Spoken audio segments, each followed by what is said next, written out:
Magandang araw sa ating lahat. Ako po si Ginoong Jason Katamko. Nandito po ako ngayon upang talakayin ang tungkol sa droga at krimen. Malaga na maintindihan natin na malaki ang kaugnayan ng droga sa krimen.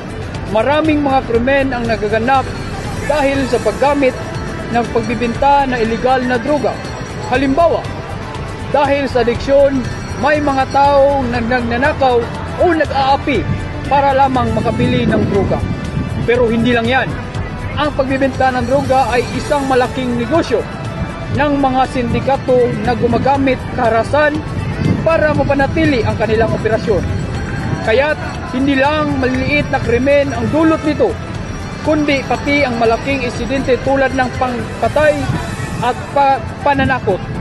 Sa kabila nito, may mga programa na pwedeng makatulong tulad ng rehabilitation para sa mga nalulung sa droga, at mga community awareness programs para maiwasan ang pagsisimula at paggamit ng droga. Dapat din mas palakasin ang implementasyon ng batas laban sa droga at krimen upang mapanatili ang kapayapaan ng ating komunidad. Yan na po.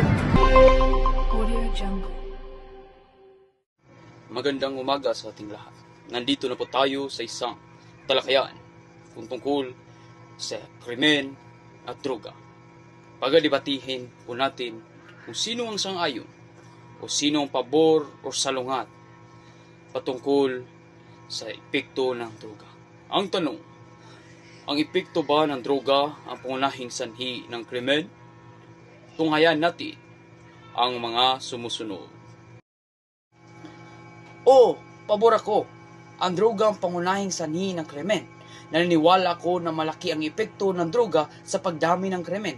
Maraming tao ang nakakasala dahil sa adiksyon, nagnanakaw, nananakit, at gumagawa pa ng iba pang iligal na gawain para lang makabili ng droga. Kaya't kung magbibigyan natin ng solusyon ang problema sa droga, mababawasan din ang krimen sa ating bansa. Maraming dahilan kung bakit may krimen, tulad ng kahirapan, kakulangan sa edukasyon, at kawalan ng trabaho. May mga kriminal na hindi gumagamit ng droga. Ang problema ay mas malalim pa kaysa dito. Tama na ang maraming dahilan, pero hindi natin makikakaila na ang droga ay nagpapalala ng sitwasyon. Ang sindikato ng droga ay nagdudulot din ng karahasan sapagkat nilalabanan nila ang mga kapwa sindikato gamit ang armas at dahas. Kaya mahalagang labanan ang droga para maibsan ang krimen. Malagang labanan natin ang droga. Pero dapat sabihin ito ng mga programa para sa kahirapan at edukasyon. Kung hindi natin naayusin ng mga ugat ng problema, manatili pa rin krimen kahit mawala man ang droga.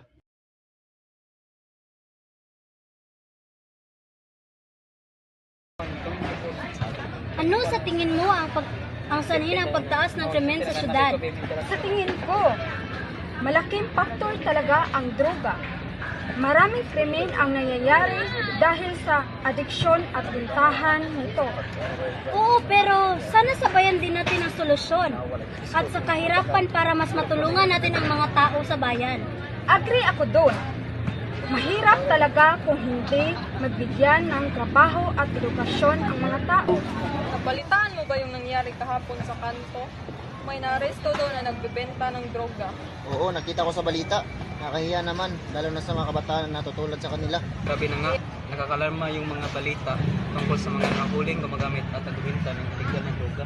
Kaya nga, ang problema, dahil dito madalas may mga nabiktima na nangyari tulad ng pagnanakaw at pag-aapi. Tama ka, minsan kasi ang mga nalulung sa droga nawawala ang kontrol nila kaya gumagawa ng masama para lang makabili ulit. Sana mas lalo pang palakasin ng gobyerno ang kampanya kontra droga at dagdagan ng tulong na mga tulungan na makabangon. Oo, at sana may mga programang pangkabataan na makakatulong na iwasan nila ang droga sa simula pa lang. Basta mga pare.